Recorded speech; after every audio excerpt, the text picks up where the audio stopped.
Today, we're going to examine the last footage of people eaten alive by deadly animals, from maintenance workers who ignored safety protocols at crocodile parks until prehistoric jaws crushed their bones, to social media influencers who treated apex predator territories as photo opportunities until ancient killers claimed their final prize.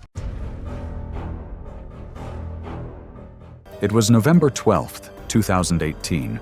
In the Sundarbans along the Bangladesh-India border. The tide was low, and the mangroves spread out in a maze of roots and narrow channels. To most, the morning looked ordinary, with still water and the calls of distant birds. Yet in this place, danger often came quickly, hidden in the thick brush where the forest met the mud flats. What seemed quiet could change in seconds. Arif Hossain was 38, a geologist from Khulna, working on a government contract to collect soil samples from the coastal forest. He was steady in his work and had a reputation for being patient, careful with measurements, and dependable when deadlines pressed. His wife and young daughter depended on his income, and though he knew of the tiger risks in the region, he agreed to the assignment because it offered more pay than his usual work. For him, this trip was both a responsibility and a chance to prove himself reliable to his superiors. He had heard stories of tigers moving through villages, taking livestock, even people, yet he believed the team's size and the presence of rangers would reduce the risk. The team agreed to keep close, finish the soil sampling quickly, and head out well before dusk. He carried a small kit, tools for digging, and a notebook to mark sample points. A small tin of chili powder, sometimes used as a crude deterrent in the Sundarbans, had been left behind with one of the rangers. At the time, it seemed unimportant. The Sundarbans were a challenging environment to work in. Mangroves grew tightly along the creeks, their roots sticking out of the mud. The air smelled of salt water mixed with decay from plants left behind as the tide went out. Crabs moved across the mud, while birds searched in the shallows. The canopy blocked much of the light, and once away from the open banks, it was hard to see more than a few yards. In that cover, movement could stay hidden until it was near.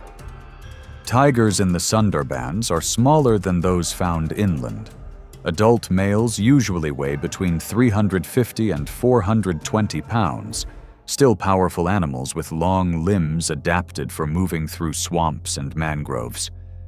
They are capable swimmers, often crossing tidal channels, and their diet includes deer, boar, and sometimes people.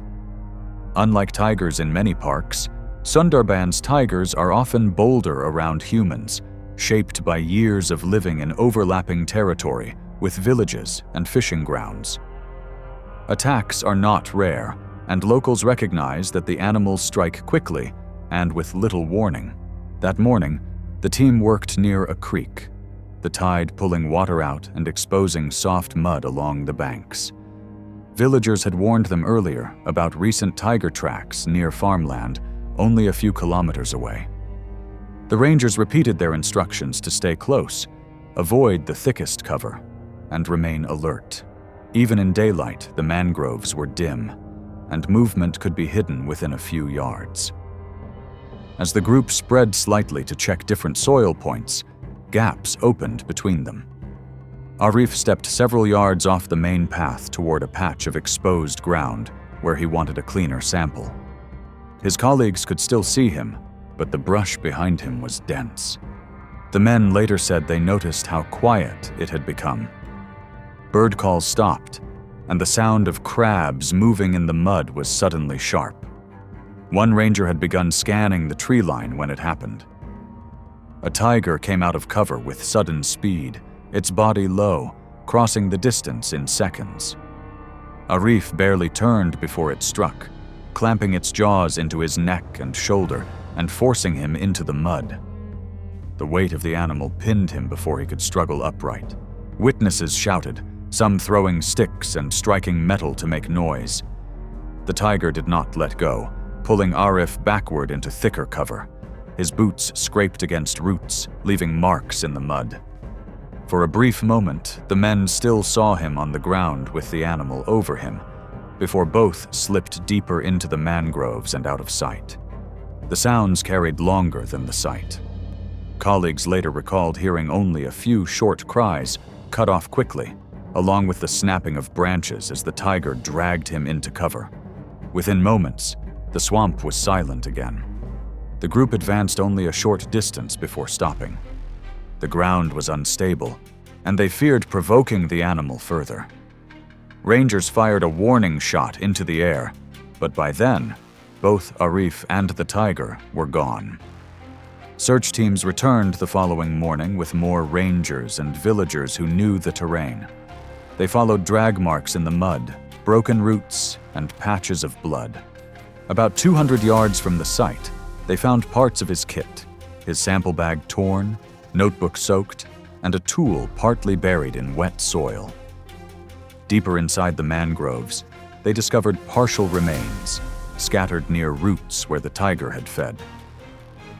The recovery was slow and careful, the team using poles to probe the mud before stepping in. His body was flown back to Khulna 2 days later. The funeral was held in his neighborhood, attended by relatives, neighbors, and colleagues from his department. The service was quiet, marked by prayers and the simple acknowledgement of a life ended in the line of work. His wife and young daughter received modest support from authorities, though far less than many had hoped. Officials classified it as part of the ongoing human-tiger conflict in the Sundarbans, noting that such attacks, while tragic, were an established risk in the region.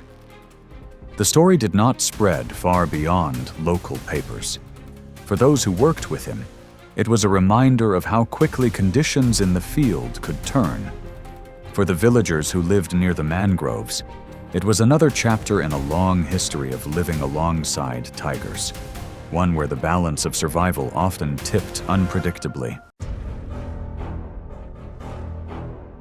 It was June 3rd, 2015, when the pristine waters of the Daintree River in Queensland, Australia, became the backdrop for a deadly social media stunt.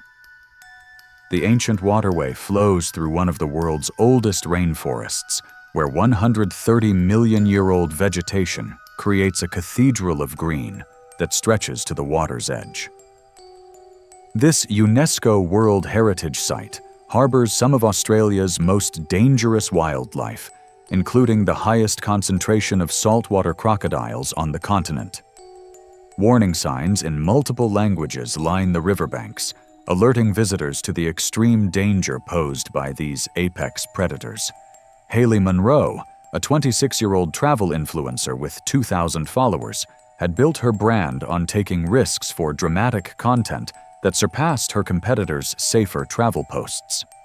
Known for ignoring safety warnings in pursuit of the perfect shot, she had dismissed repeated warnings from local guides about the Daintree's crocodile population.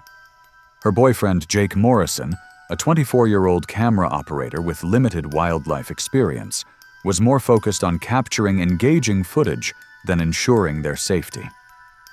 Bill Kowalski, an experienced local tour guide, had refused their request for access to restricted areas, forcing them to venture out independently. The couple had researched the most dangerous locations along the river, specifically seeking areas with prominent warning signs that would add authenticity to their extreme adventure content. Saltwater crocodiles are the world's largest living reptiles and most successful apex predators, with adult males reaching lengths of over 20 feet and weighing more than a ton. These ancient hunters possess the strongest bite force of any animal on Earth, capable of exerting pressure exceeding 3,700 pounds per square inch. Their hunting strategy relies on perfect camouflage and explosive ambush attacks, remaining motionless for hours while monitoring their territory from submerged positions. The Daintree River system supports some of the largest saltwater crocodiles in Australia, with territorial males claiming stretches of river that they defend aggressively against any intrusion. Haley positioned herself on the wet rocks at the water's edge, her bright pink outfit creating a stark contrast against the dark water as Jake adjusted camera angles from the bank. The area was marked with multiple warning signs that she deliberately included in her shots, speaking animatedly about the untamed beauty of the Australian wilderness. Bill Kowalski watched helplessly from his tour boat. The stretch of river was known territory for Goliath, a 17-foot saltwater crocodile that had claimed this section for over 2 decades. The massive predator lay submerged near the opposite bank, only his eyes and nostrils visible above the surface as he monitored the unusual activity. As Haley gestured dramatically toward the river while delivering her scripted commentary, her designer sandals lost grip on the algae-covered rocks. She fell backward into the shallow water with a loud splash, landing just 10 feet from Goliath's concealed position. The sudden disturbance triggered an immediate predatory response from the territorial crocodile. Goliath exploded from the water with devastating speed, his massive jaws clamping down on Haley's torso with bone-crushing force. The initial bite crushed her ribcage and punctured both lungs, while his razor-sharp teeth penetrated deep into her chest cavity. Jake continued filming in shock as the attack unfolded before his camera. The death roll began instantly, Goliath spinning Haley's body violently as he dragged her into deeper water. The rotational force snapped her spine in multiple places, while the continued pressure from his jaws collapsed her sternum and shattered her shoulder blades. Blood streamed from massive lacerations as broken ribs punctured her heart and liver. The churning water turned crimson as Goliath maintained his grip, performing another death roll that broke her pelvis and femur bones. Haley's struggles ceased within 30 seconds as massive blood loss and drowning combined to end her life. The ancient predator held her motionless body in his powerful jaws, asserting dominance over his territory. Queensland authorities launched an investigation into how the influencers had accessed the restricted area, reviewing security measures at dangerous wildlife locations. The incident sparked debate about social media platforms' responsibility for content that encourages dangerous behavior in pursuit of viral fame. Tourism officials expressed concern about copycat incidents, as Haley's final video gained millions of views posthumously. Haley's family criticized social media culture for pressuring content creators to take increasingly dangerous risks for engagement. The tragedy prompted calls for stricter enforcement of wildlife protection zones and enhanced penalties for unauthorized access to dangerous areas. Haley Monroe's story showed how social media fame can lead to deadly encounters with apex predators. It was August 22, 2014, and the pristine wilderness of Glacier National Park stretched endlessly under the Montana sky as David Park and his girlfriend Lisa set up their campsite in a remote backcountry location. The 35-year-old amateur nature enthusiast had positioned a trail camera near their tent to capture wildlife footage, hoping to document their wilderness experience and the magnificent animals that called this rugged landscape home. David worked as a software engineer in Seattle, but spent his free time pursuing outdoor adventures throughout the Pacific Northwest. He had limited experience with true wilderness camping and had underestimated the dangers present in grizzly bear country, despite receiving comprehensive safety briefings from park rangers. David's enthusiasm for wildlife photography had led him to take risks that more experienced outdoorsmen would have avoided. The couple had hiked 8 miles into the backcountry to reach their designated campsite, carrying all their food and equipment in backpacks designed for extended wilderness travel. Park regulations required all food to be stored in bear-proof containers provided at each campsite, but David had decided to keep some snacks and toiletries in their tent for convenience during the night. The remote location offered spectacular views of glaciated peaks and pristine alpine meadows, but it also provided ideal habitat for one of North America's most dangerous predators. Grizzly bears were common throughout this section of the park, and campers were required to follow strict food storage protocols to prevent dangerous encounters with these powerful animals. Grizzly bears are among North America's largest and most powerful predators, with adult males weighing up to 800 pounds and possessing incredible strength and speed. They have an excellent sense of smell that can detect food odors from several hundred meters away, and they will aggressively investigate any potential food sources in their territory. Grizzlies are omnivores that require massive amounts of calories to survive, especially during the fall months when they are preparing for winter hibernation. They are highly intelligent animals with excellent memories, and they can become food conditioned if they successfully obtain human food, making them extremely dangerous to future campers. David's trail camera had been recording throughout the night when a massive 600-pound grizzly bear approached their campsite at dawn, attracted by the food odors emanating from their tent. The bear had detected the improperly stored food from approximately 400 meters away and had followed the scent trail directly to their location. The trail camera captured the bear's initial investigation of their campsite as it used its powerful nose to locate the source of the food odors. The grizzly began tearing at their tent fabric with its massive claws, trying to reach the food stored inside. David and Lisa were awakened by the sounds of the bear's investigation, finding themselves trapped inside their tent with a massive predator just inches away. David made the fatal decision to confront the grizzly bear instead of following the park's recommended protocols for bear encounters. The trail camera recorded him emerging from the tent and attempting to scare away the 600-pound predator by yelling and throwing objects. His aggressive behavior triggered the bear's defensive instincts, transforming a food-seeking encounter into a life-threatening attack. The grizzly bear charged David with explosive speed, covering the distance between them in seconds. The trail camera captured the initial moments of the charge before the bear and David moved beyond its limited field of view. The massive predator's paws struck David in the chest and shoulders, driving him to the ground with bone-crushing force.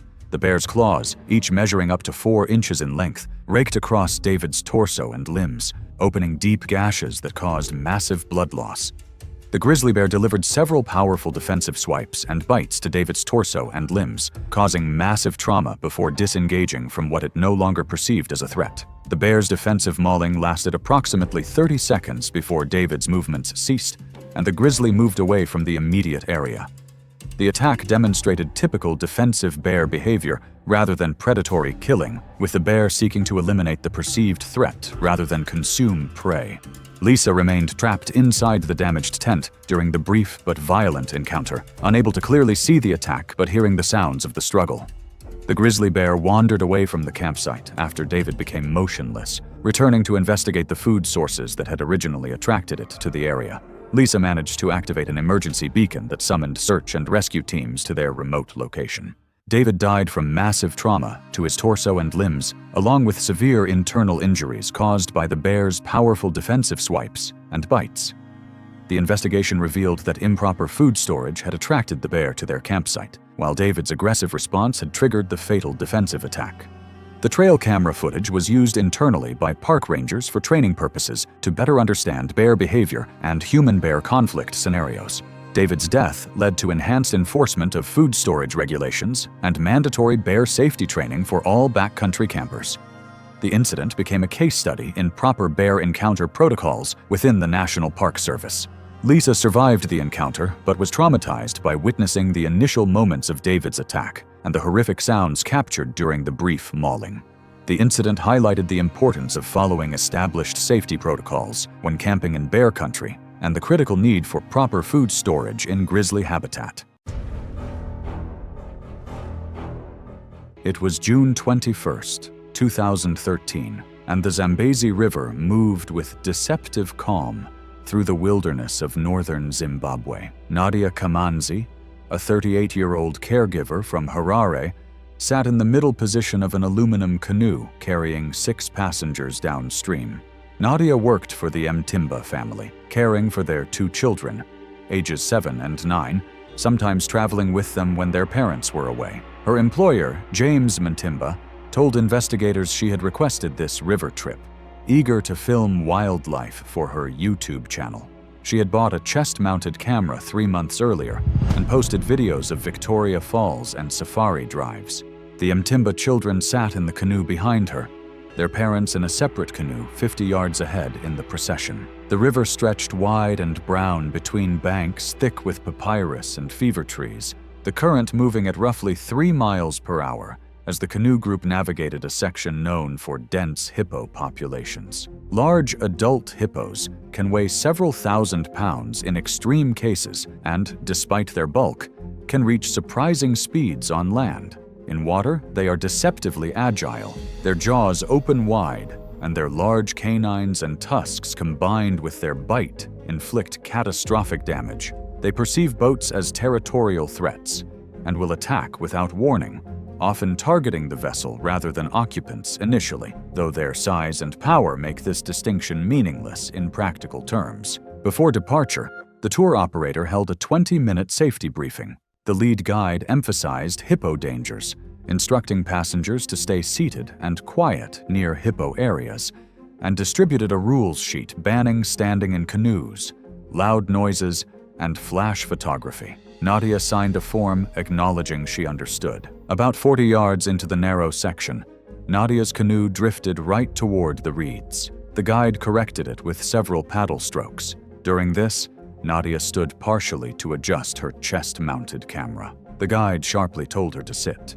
She remained standing for about 5 seconds before lowering herself back into her seat. The chest camera footage, recovered intact after the incident, captured the next 12 seconds in chaotic detail. The frame showed murky water and distant reeds. Then, without warning, an enormous gray mass surged horizontally just beneath the surface before driving upward directly ahead and to the right of the canoe. A bull hippo thrusting up from the water, its mouth already open in a threat display. The hippo covered the distance to the canoe in seconds, its bulk creating a bow wave that rocked the vessel before impact. The camera recorded the moment of collision, a tremendous jarring shock accompanied by the sound of aluminum collapsing. The hippo's head and upper jaw struck the starboard side of the canoe approximately 2 feet from the bow, the impact tilting the vessel violently to the left. Nadia's camera showed a chaotic blur of water and sky as she was thrown sideways, her scream audible on the audio track along with the shouts of the 2 children behind her. The canoe flipped completely, its hull rising above the waterline before slamming down upside down on the surface. All 6 occupants were thrown into the river. The chest camera continued recording underwater, capturing nothing but turbulent brown water, bubbles, and muffled sounds of thrashing. Nadia's body surfaced briefly approximately 15 feet from the overturned vessel, according to witnesses. Her arms moved weakly, attempting to swim, but her head lolled to one side in a manner they described as unnatural. The agitated hippo surfaced twice near the debris of paddles, life jackets, and personal items. The guide, holding the overturned canoe, shouted for passengers to swim to the opposite bank. The 2 Mtimba children, wearing life jackets, were rescued by passengers from another canoe that returned to help. Nadia did not resurface after her initial appearance. Witnesses from 2 other canoes reported seeing her body go under near a section of broken aluminum, believed to be caught on a bent section of the canoe's aluminum frame, though the churning water and continued hippo presence prevented immediate rescue attempts. The lead guide, coordinating from his position in the canoe, instructed all vessels to move to the southern bank while he radioed for emergency assistance. Searches for Nadia were initially blocked by the hippo, which surfaced unpredictably. About 8 minutes after the attack, the bull submerged and moved upstream, allowing fishermen and guides to search. They found her body 15 minutes after impact, wedged under the overturned canoe in 7 feet of water, unresponsive. Emergency personnel arrived by boat 23 minutes after the call, but Nadia showed no pulse, with fixed, dilated pupils.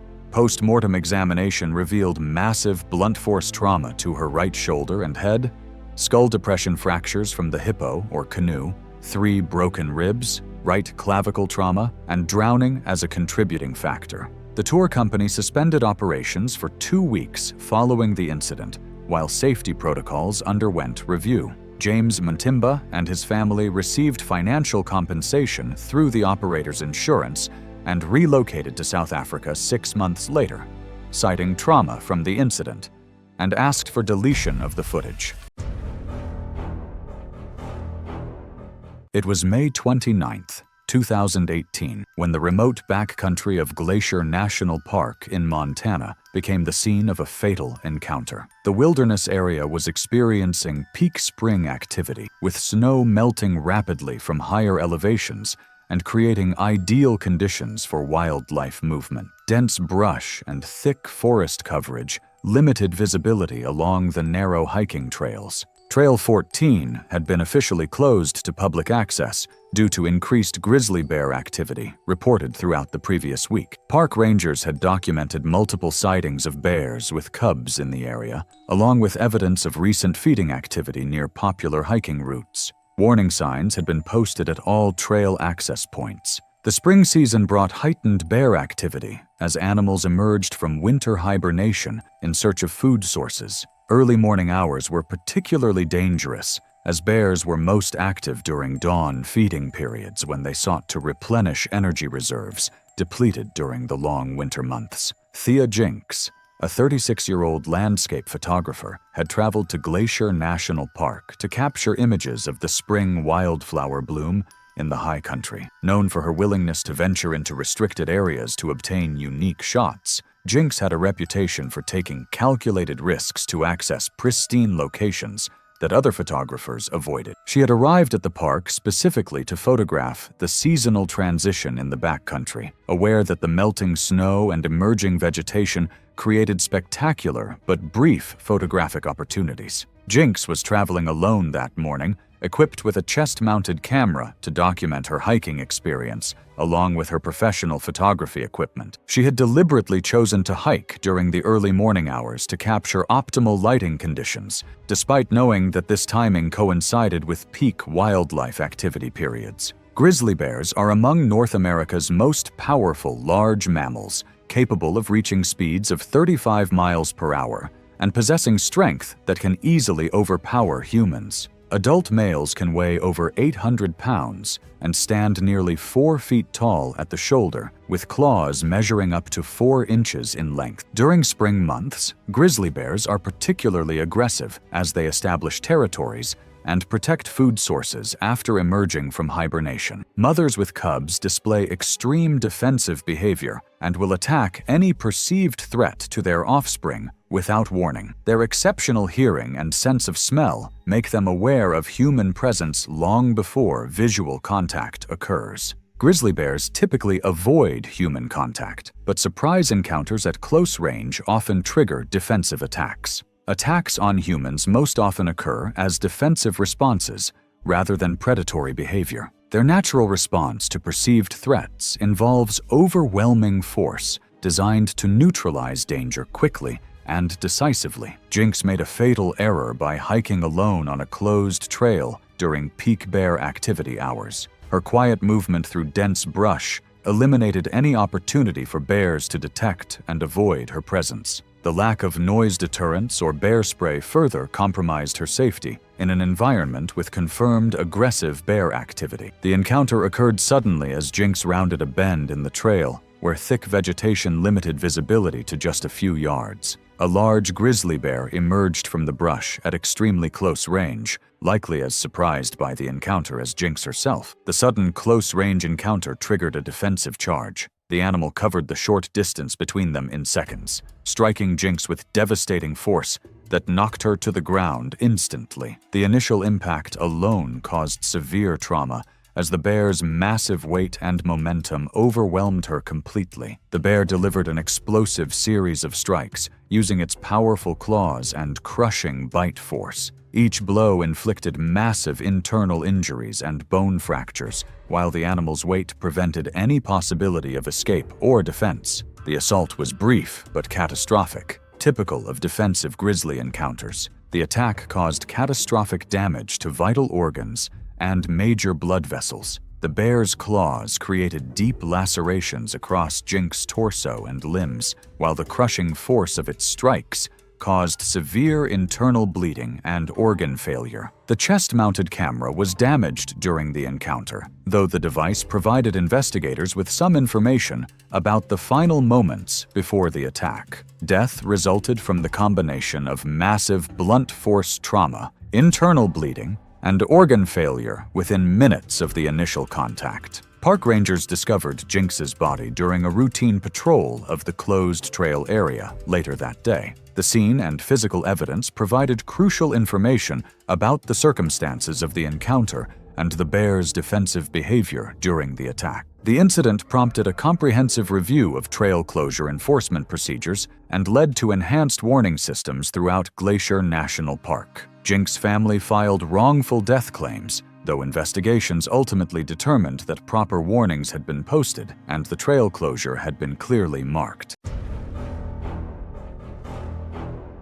It was September 18, 2015, in Yellowstone National Park.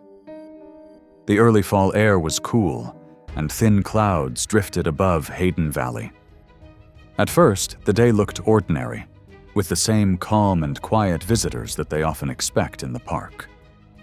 Yet, Hayden Valley is also a place where encounters with wildlife can turn dangerous without warning. Karen Bruce was 34 years old, a doctoral candidate in geology from Colorado. She had been working on her dissertation about volcanic rock samples and was excited to spend time in Yellowstone, where the landscape gave her material she could not find elsewhere. Karen was disciplined in her work, careful with her notes, and patient with long days in the field. She was respected by her professors and known by classmates for keeping a level head. This trip was an important step for her. She had been granted access to work with 2 park rangers who guided her through the areas where rock sampling was permitted. For Karen, it was a chance to show she could manage serious fieldwork in a demanding environment. She was aware of the risks, but believed that with trained rangers beside her, the chances of real danger were slim. Hayden Valley was broad and open, with grasslands broken by scattered brush. Bison were spread across parts of the meadow, and shallow streams ran through the low ground. The soil was damp from rain the night before, and the air was cool and steady.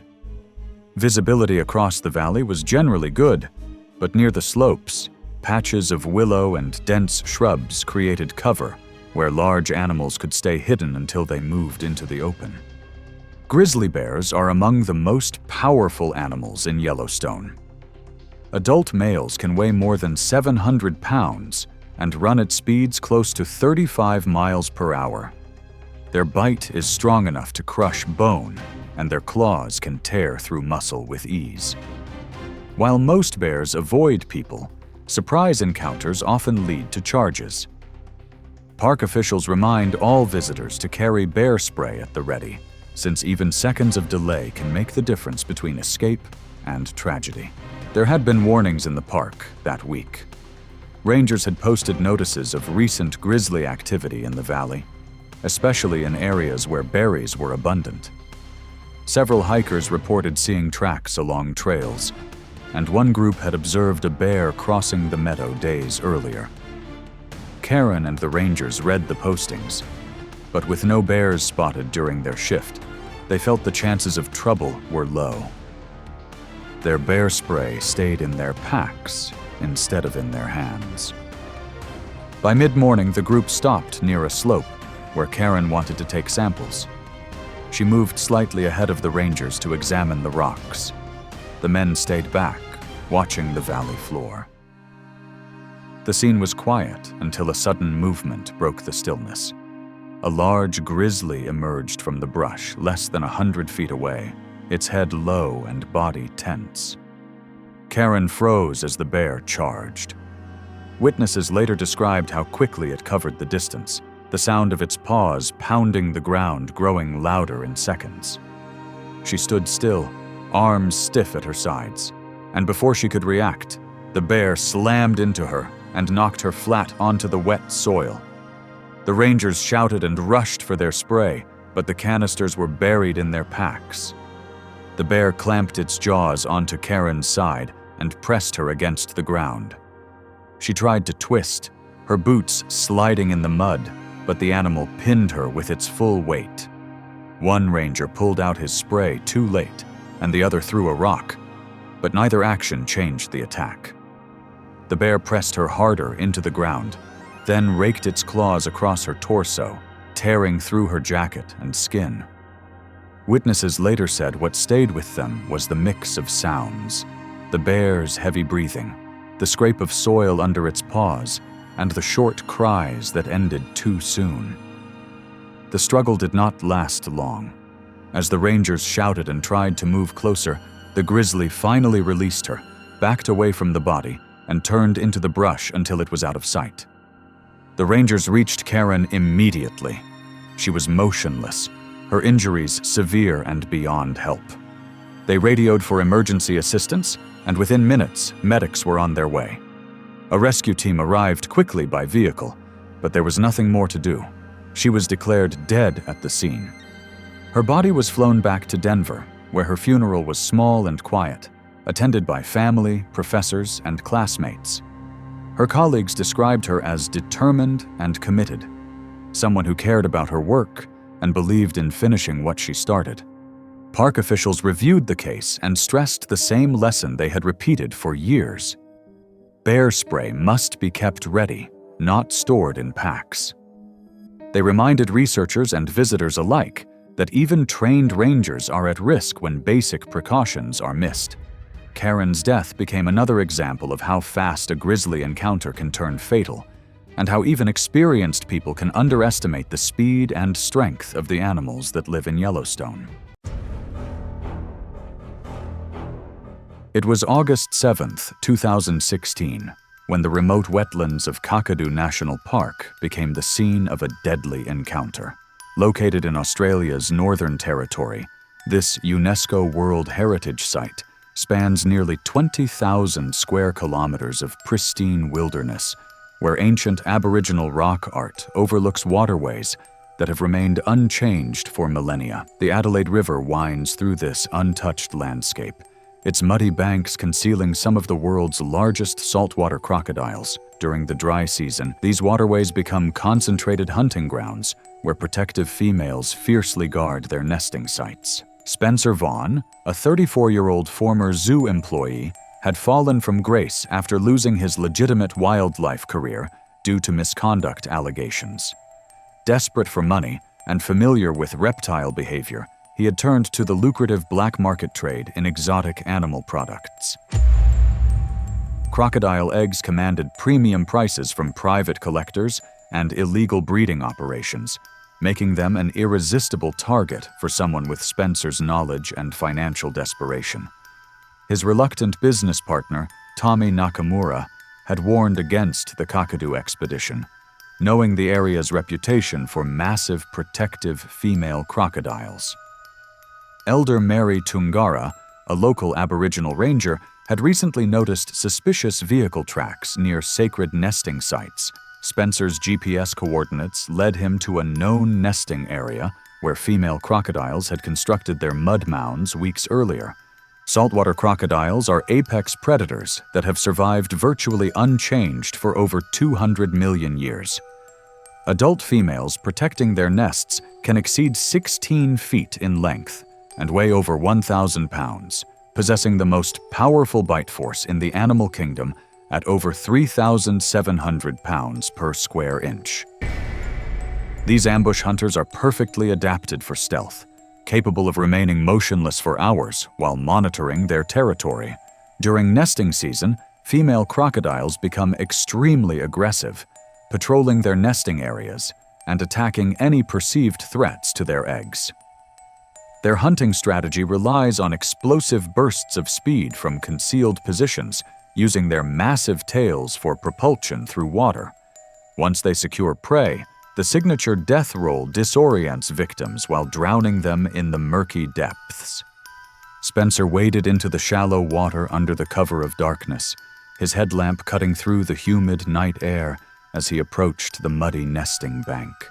The water reached his waist as he moved slowly through the Adelaide River, a waterproof bag slung across his shoulder for the valuable cargo. Unknown to the poacher, he had entered the territory of Magna, a 16-foot female saltwater crocodile that had been guarding her nest for weeks. The protective mother detected Spencer's presence immediately through water vibrations and foreign scent, submerging silently and approaching from downstream with practiced stealth. Spencer knelt in the shallow water, his hands working quickly to excavate buried eggs from the first nest he located. His headlamp illuminated the white, leathery shells as he carefully placed them in his waterproof bag, focused entirely on the valuable prize.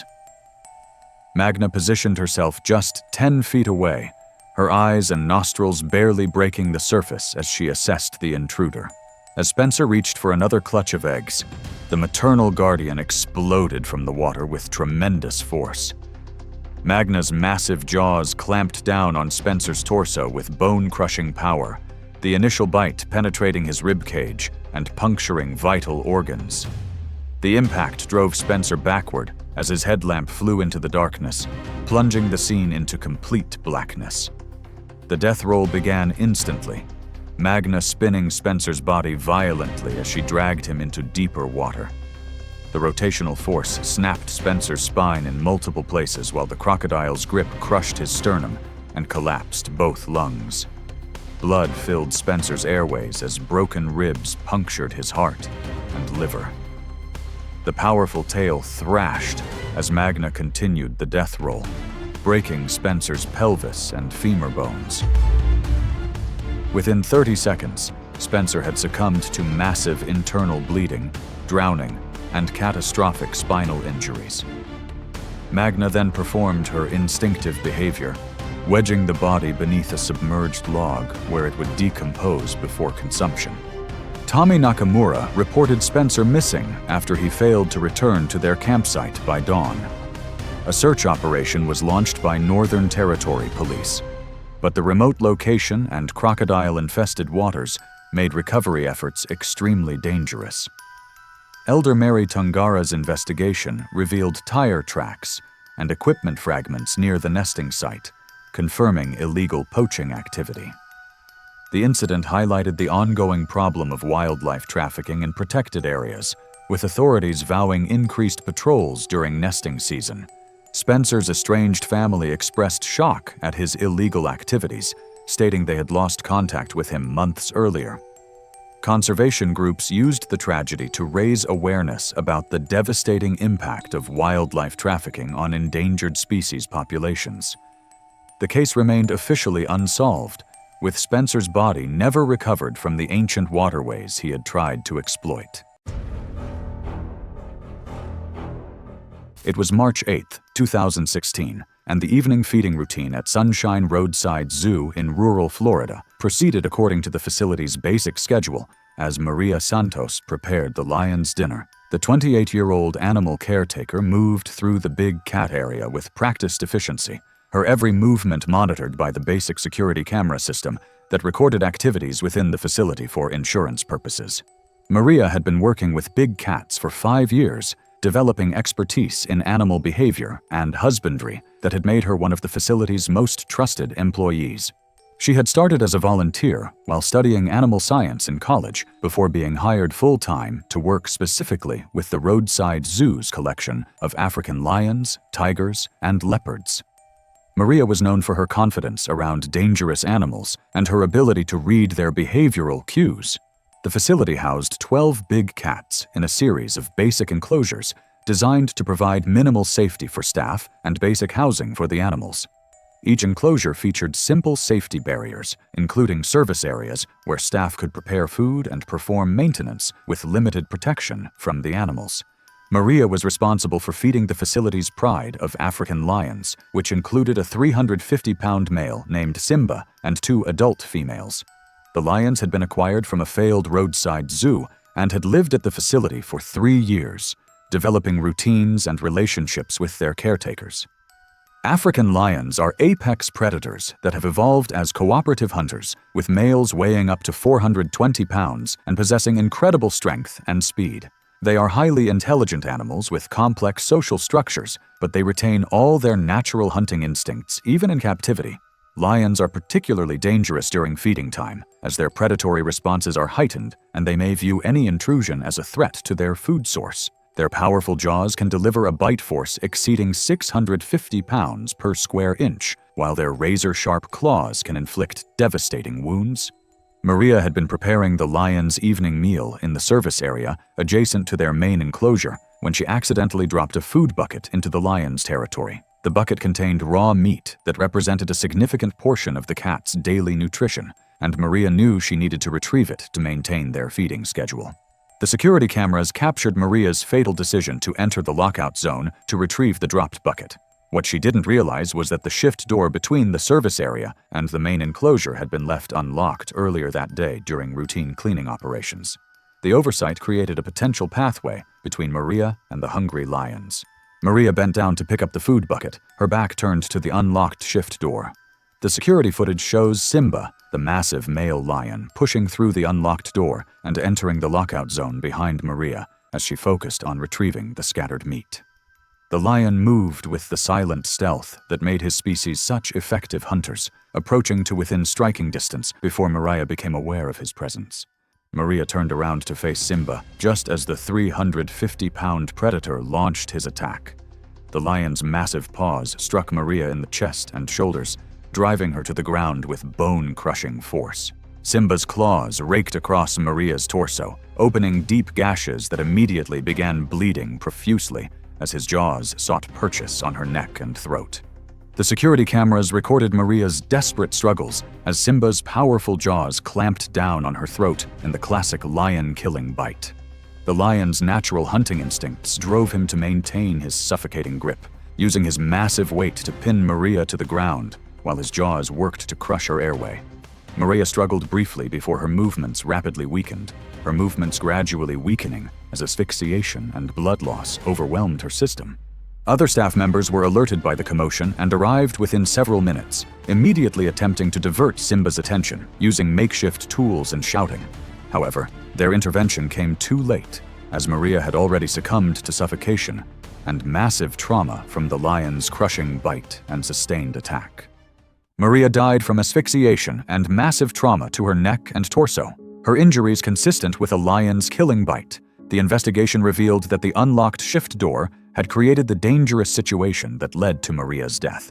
The facility's minimal safety protocols had been violated when staff failed to secure the door after completing cleaning operations.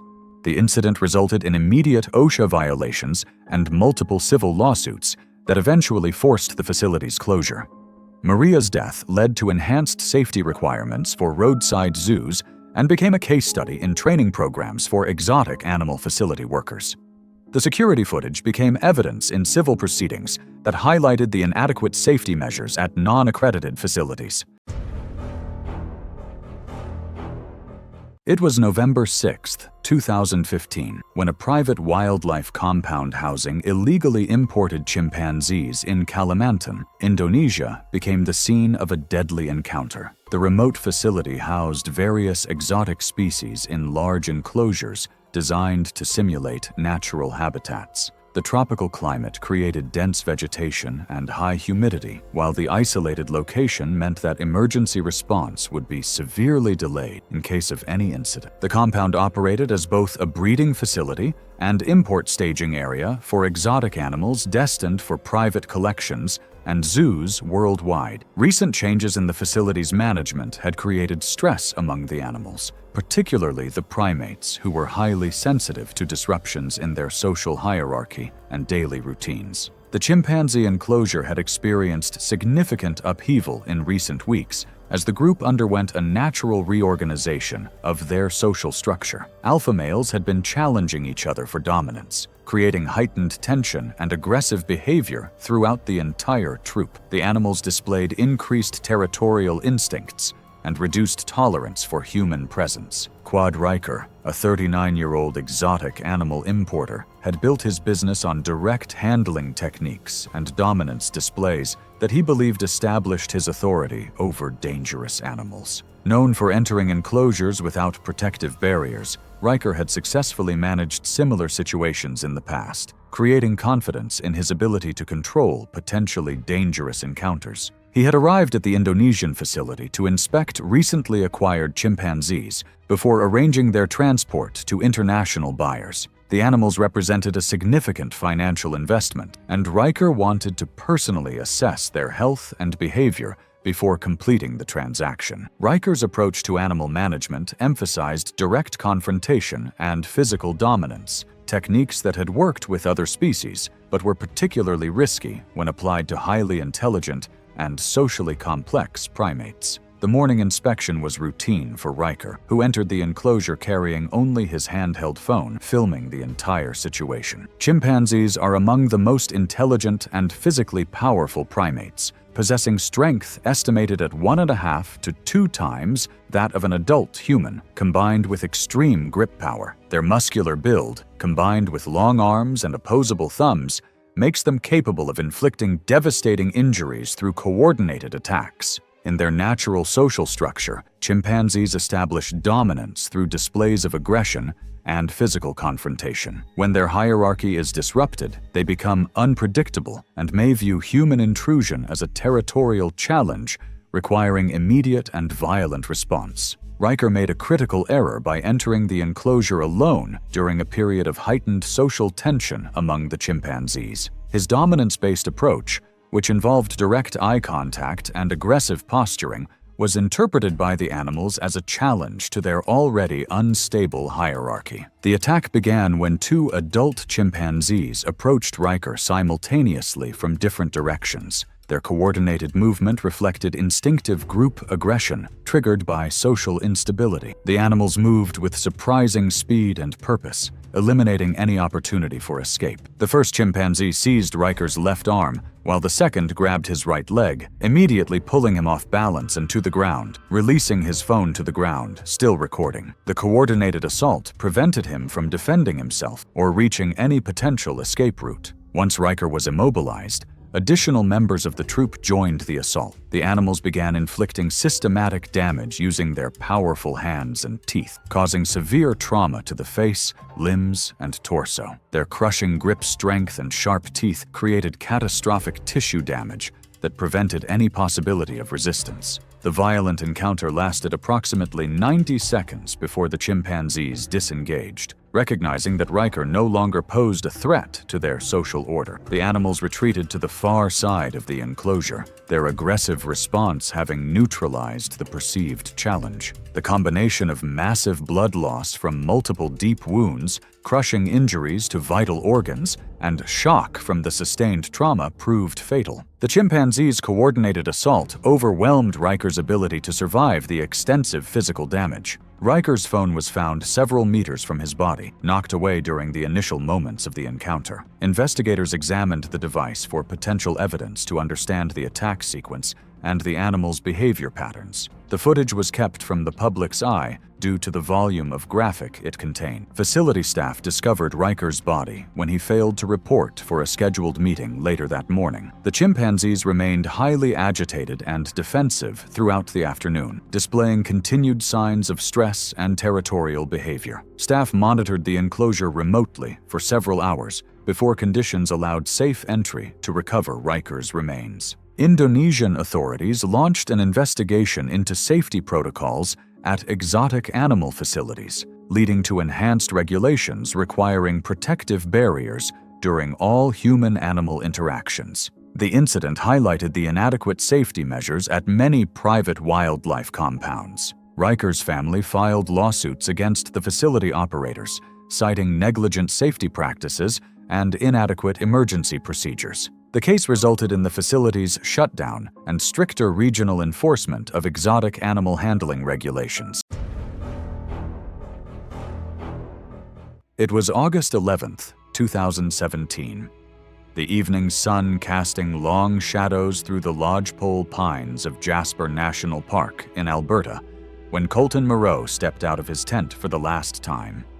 Colton was a 34-year-old electrician from Edmonton, a quiet man known among friends for his steady work ethic and occasional dry humor. This weekend trip to Jasper had been planned for weeks with his longtime friend, Marcus Gatz, as a low-key escape from the city. The two men had arrived at the Whistler's Campground, a front country site with designated tent pads, fire rings, and centralized bear lockers, around 4:30 p.m. They paid at the self-registration kiosk, where prominent signage warned visitors of recent black bear activity in the area, with instructions to cook only in designated areas, secure all food and other scented items in bear lockers immediately after use, and carry bear spray at all times. American black bears can weigh up to and over 600 pounds, with females typically smaller than males. They are highly food-motivated and possess an extraordinary sense of smell, which in ideal conditions allows them to detect food odors from up to a mile away. While generally less aggressive than grizzlies, black bear sows with cubs are extremely protective and account for the majority of defensive attacks on humans. As Colton and Marcus set up tents on adjacent pads, the late afternoon stayed calm and warm. Marcus said they cooked hot dogs and canned beans on a camp stove near the fire ring, finishing around 7 p.m. Cleanup was rushed. He later admitted they focused more on the beer cooler than washing dishes. Plates and utensils were lightly rinsed with minimal soap and left on the picnic table, leaving scented items exposed, while the cooler was secured in a bear locker about 20 yards away. The smell of cooked meat lingered around the site. Marcus had been casually recording short video clips throughout the evening on his phone, capturing Colton setting up the tent, making various jokes. The footage showed a relaxed atmosphere, two friends enjoying an ordinary camping trip. Marcus walked toward the communal restroom area, leaving Colton sitting in a folding chair outside his tent. Colton had his bear spray stored inside the tent. 3 campsites away, a family with young children suddenly shouted warnings. A woman's voice carried clearly through the trees, yelling that a bear was coming through the sites. Marcus, still holding his phone, turned and saw the black bear sow emerge from the tree line, roughly 40 yards behind Colton's tent. 2 cubs scrambled up a nearby pine tree. The sow, estimated later at around 250 pounds, moved with purpose between the campsites. Colton stood up from his chair and turned toward the commotion. Marcus, who had instinctively raised his phone to record, captured Colton's reaction as he spotted the bear. The video showed Colton taking 2 steps backward toward his tent, then freezing as the sow accelerated into a charge. She closed the distance with startling speed, covering approximately 30 feet in less than 3 seconds. Colton raised his arms defensively. The bear did not slow. The phone footage ended abruptly as the sow made contact, the image jerking violently before going black. Marcus later stated he dropped the phone as he began shouting and retreating, understanding that approaching could trigger a second defensive charge. From his position now roughly 40 yards away, he witnessed the rest of the attack clearly. The sow hit Colton with her full body weight, the impact driving him backward to the ground near the tent's entrance. She pinned him flat on his back, her forelimbs braced on his shoulders, keeping him immobilized against the ground. The attack continued for approximately 25 to 35 seconds. After briefly stepping back for a moment, she re-engaged, lunging forward once more to deliver additional head-directed bites before disengaging. The sow stepped back, huffing and swinging her head toward the tree where her cubs had retreated. Colton lay motionless on his back. His face and scalp were severely torn. The bear circled once, then moved back toward the tree line. Marcus and 2 other campers who had witnessed the attack from nearby sites began shouting for help, while maintaining distance from both Colton and the bear.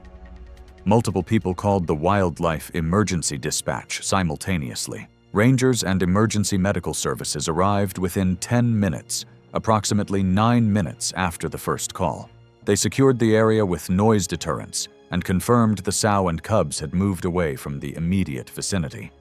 Paramedics reached Colton and found him unresponsive with no pulse. He had sustained massive trauma to the skull, face, and scalp, with deep bite wounds consistent with multiple head bites and claw lacerations to both arms and hands. Bleeding from head wounds had been severe. He was pronounced dead at the scene at 9:04 p.m. The medical examiner's report later confirmed that Colton had died from catastrophic cranial trauma and rapid blood loss. Authorities closed the campground for 72 hours, while wildlife officers tracked the sow and cubs, documented the scene, and collected witness statements.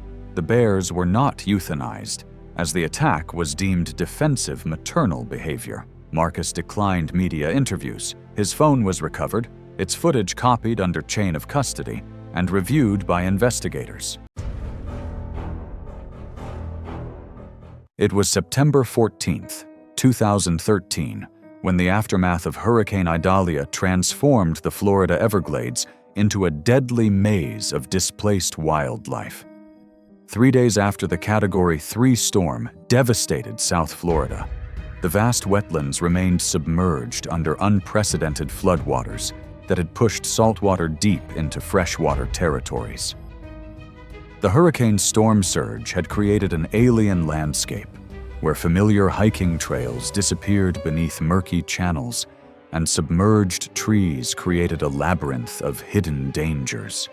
Caleb Drummond, a 38-year-old veteran park ranger with 15 years of Everglades experience, had been promoted to lead the post-storm assessment team just months before Idalia struck.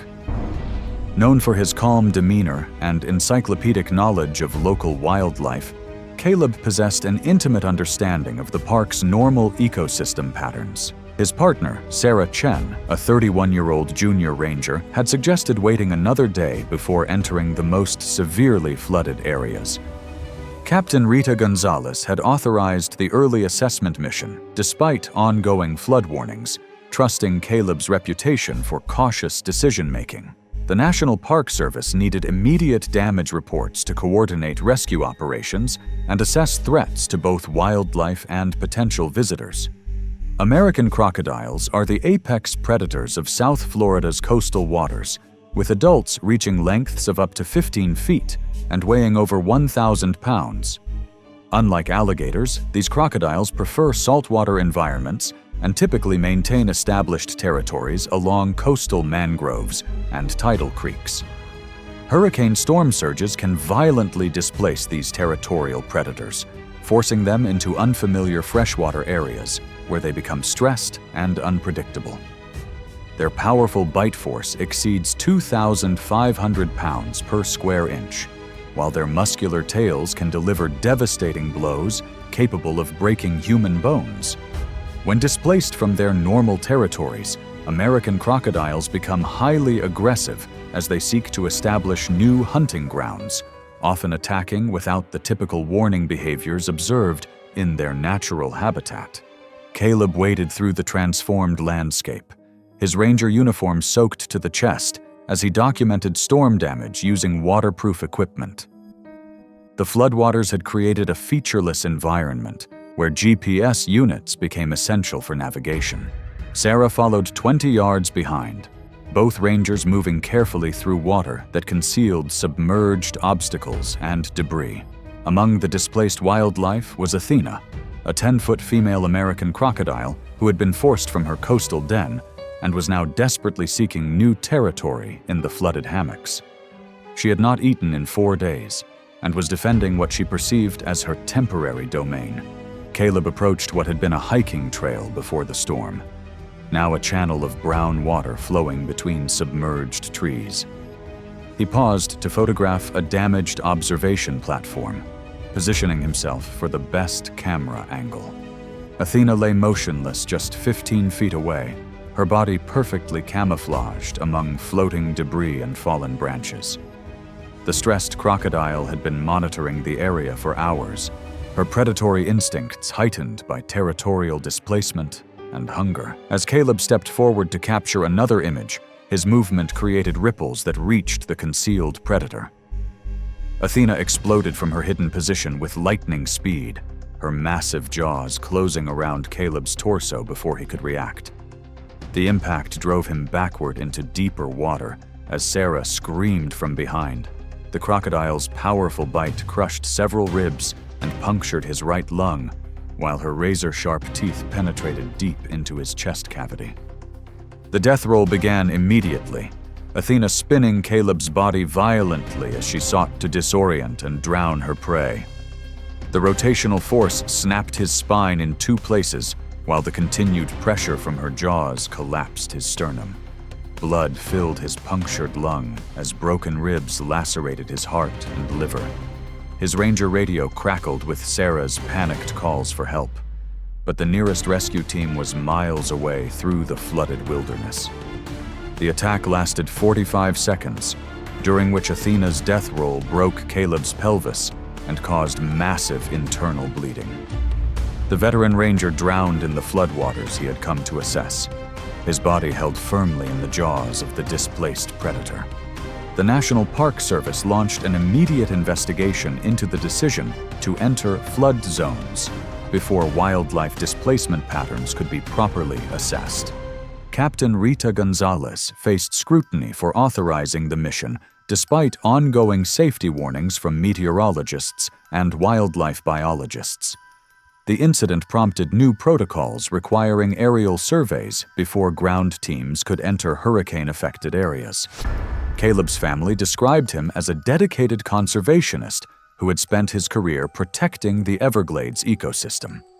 His death highlighted the unpredictable dangers faced by first responders in natural disaster zones where displaced wildlife creates hidden threats.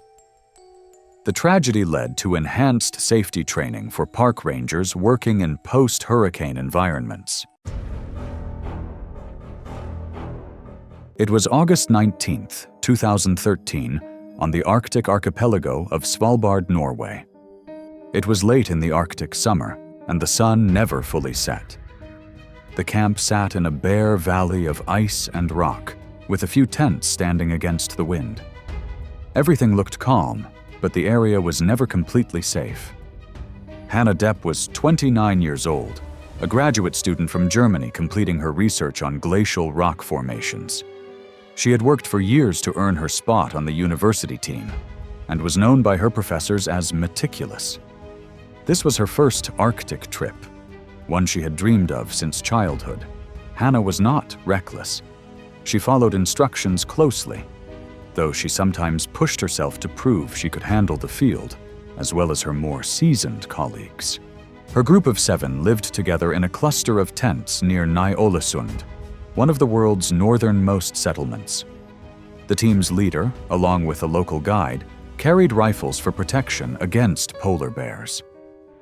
They were reminded daily never to wander too far alone, to keep flares close, and to scan the horizon for movement. Still, after 10 uneventful days, most of them grew comfortable. Hannah wanted to collect a final set of samples from a ridge not far from camp, and when the evening seemed calm, she chose to step out on her own.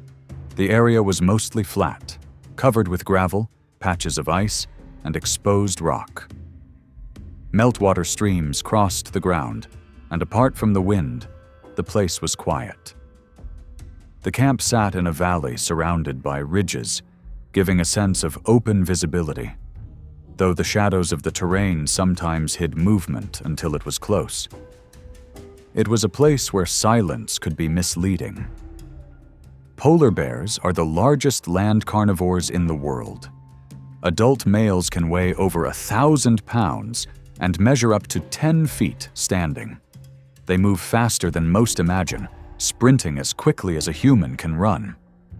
Though their diet consists mainly of seals, they are opportunistic and known to stalk people on Svalbard. Attacks are rare, but when they happen, survival is slim. The locals warn every visitor, never let your guard down, and never walk alone. Warnings had been repeated many times that week. The guide had noticed tracks 2 days earlier, though no one saw the bear itself. A helicopter pilot delivering supplies had also mentioned sightings near the coast. The team discussed it over dinner, but after so many quiet nights, the words felt like distant concerns. When Hannah left camp that evening, 2 colleagues saw her cross the ridge and assumed she would return quickly. She carried no rifle and no flare, only her sampling kit and field notebook. Minutes later, a polar bear came from behind a ridge and walked directly toward the camp, closing the distance. Witnesses said it walked with slow, deliberate steps, sniffing the air. Hannah stood about 50 yards away as the bear moved closer. She noticed it and raised her arms to appear larger as she had been taught. For a moment, the bear paused, its head tilting as if studying her. Then it lunged. The impact knocked her onto the gravel. Her scream carried across the camp as the bear pressed her down with its weight. Witnesses said she tried to move, kicking and twisting, but the animal clamped onto her shoulder, the sound of bone breaking carrying across the valley. Her colleagues scrambled for flares and fired two upward, but both shots missed. The bear stayed locked on her, raking at her side as the shouting around camp grew louder. Moments later, the bear began to shake her, gravel grinding into her clothing and skin. A witness later told police he heard another snap, sharper and louder than before. Another recalled how the metallic smell of blood was strong in the cold air. The group tried to get closer, waving and yelling, but the bear hardly moved off her. It then tore at her midsection, lifted her briefly, and dropped her back onto the ground with force. By the time the guide reached the site with a rifle, Hannah was motionless. A warning shot cracked through the valley, and only then did the bear retreat, slipping back into the ridges as quietly as it had arrived. The entire attack lasted less than 2 minutes. When it ended, blood covered the gravel, and torn pieces of her jacket lay scattered across the ground. Her sampling kit lay overturned, the notebook pages stained dark. A helicopter was called in, and she was airlifted to Longyear Bien. Despite rapid evacuation, doctors could not revive her. She was declared dead that night, her injuries far too severe. Her body was returned to Germany within days, where her funeral was held in a small village church. Classmates and family gathered in silence, remembering her dedication and the risks she had taken for her field. Norwegian authorities launched a review of safety practices for research groups on Svalbard. They reinforced the rule that no one should leave camp alone, and that rifles and flares must always be kept within reach. For Hannah's colleagues, the memory of her final moments stayed with them long after the camp was dismantled. What remained at the site was a ridge marked by scattered rocks, the last place she had stood before the silence of the Arctic was broken. It was June 14, 2015, and the crystal-clear waters surrounding Australia's Neptune Islands shimmered under the Southern Ocean sun as Dr. Amanda Foster prepared for what would be her final research dive. The remote location, situated off the coast of South Australia, was renowned as one of the world's premier great white shark research sites, attracting marine biologists from around the globe who sought to study these apex predators in their natural habitat. At 32, Dr. Foster was a respected marine biologist who had dedicated her career to understanding great white shark behavior and ecology. She had earned her doctorate before specializing in shark research that had taken her to dangerous waters around the world. Foster was known among her colleagues for her willingness to take calculated risks to obtain unprecedented footage and data that other researchers couldn't access. Foster had been conducting research as part of a small team funded by a major marine conservation organization, using state-of-the-art underwater camera equipment to document great white feeding behaviors around seal colonies. Her research vessel was equipped with a protective shark cage and remote-operated camera systems that allowed her to observe and record shark behavior while maintaining a safe distance from these powerful predators. The Neptune Islands represented the perfect laboratory for Foster's research, as the area's large seal population attracted numerous great white sharks throughout the year. Foster had been documenting feeding patterns and social interactions between sharks for several weeks, building a comprehensive database of behavioral observations. Great white sharks are among the ocean's most formidable predators, with adults reaching lengths of up to 20 feet and weights exceeding 5,000 pounds. They possess incredible speed and agility despite their massive size, capable of breaching completely out of the water when attacking prey. Their powerful jaws contain multiple rows of razor-sharp teeth designed for gripping and tearing flesh, while their keen senses allow them to detect blood and electrical fields from great distances.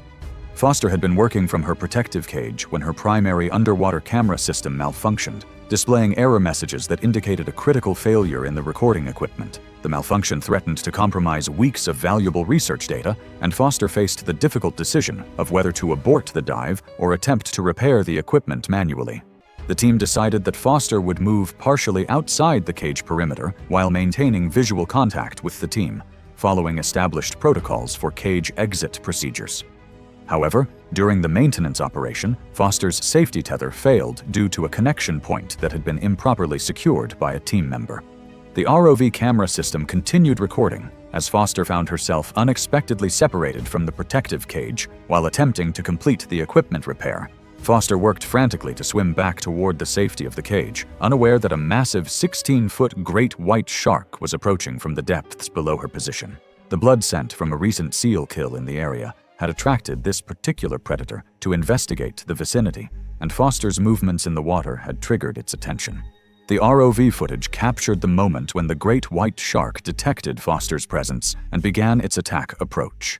The massive predator rose from the depths with incredible speed, its powerful tail propelling it upward toward the exposed researcher. Foster remained focused on reaching the cage, completely unaware of the approaching danger until the final seconds.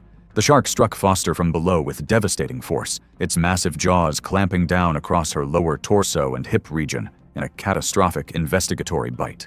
The impact drove Foster upward through the water column as the shark's razor-sharp teeth penetrated through her wetsuit and deep into her flesh. Foster's regulator was torn from her mouth as the shark's powerful bite crushed bones and severed major arteries throughout her torso. The great white shark released Foster after the initial bite and circled away, following its natural hunting pattern of bite and release investigation. However, the massive blood loss from Foster's injuries began immediately compromising her ability to swim or maintain consciousness. The catastrophic damage from the shark's bite had severed multiple major arteries, causing rapid exsanguination that made survival impossible even with immediate medical intervention. The research vessel's crew discovered the attack when Foster failed to respond to surface communications, and an emergency signal was triggered moments later when her line went slack. The ROV camera footage provided clear evidence of what had occurred, showing Foster's accidental separation from the cage and the shark's natural investigatory response to her presence in the water. Foster's personal camera equipment was destroyed on impact during the attack. The marine biology community was devastated by the loss of such a promising researcher, and Foster's death led to enhanced safety protocols for shark research operations worldwide. The incident highlighted the extreme dangers of working with apex predators and the critical importance of maintaining equipment integrity during cage exit procedures. It was August 11, 2017, when the near-shore reef waters off Umkomaas, South Africa, became the site of a deadly encounter. The coastal area was experiencing the aftermath of heavy runoff from recent storms, creating murky conditions that reduced underwater visibility to less than 5 feet. The churning waters carried sediment and debris from inland rivers, transforming the normally clear diving environment into a challenging and dangerous setting. The reef system near Umkomaas was known for its diverse marine life, but the recent weather patterns had disrupted normal feeding behaviors and migration routes. Local dive operators had reported increased shark activity in the area, with several species moving closer to shore following baitfish populations displaced by the storms. Roscoe Vulp, a 28-year-old dive tourism videographer, specialized in capturing close-range footage of marine wildlife for documentary productions. Known for his willingness to film in challenging conditions that other divers avoided, Vulp had built a reputation for obtaining dramatic underwater footage. He had arrived at Umkomaas specifically to document how the recent environmental changes were affecting local shark populations. Vulp was part of a small dive group that morning, each equipped with helmet-mounted cameras to record their underwater experience. The group had been briefed about the reduced visibility conditions, but decided to proceed with the dive despite the challenging circumstances. Recent reports of bull shark migration activity in the area had attracted Vulp's professional interest, As the dive progressed, Volpe gradually separated from the main group, drawn by what appeared to be interesting marine activity in a slightly deeper section of the reef. His helmet camera continued recording as he descended several yards below his companions, who remained closer to the surface in better visibility conditions. Bull sharks are among the ocean's most formidable and unpredictable predators,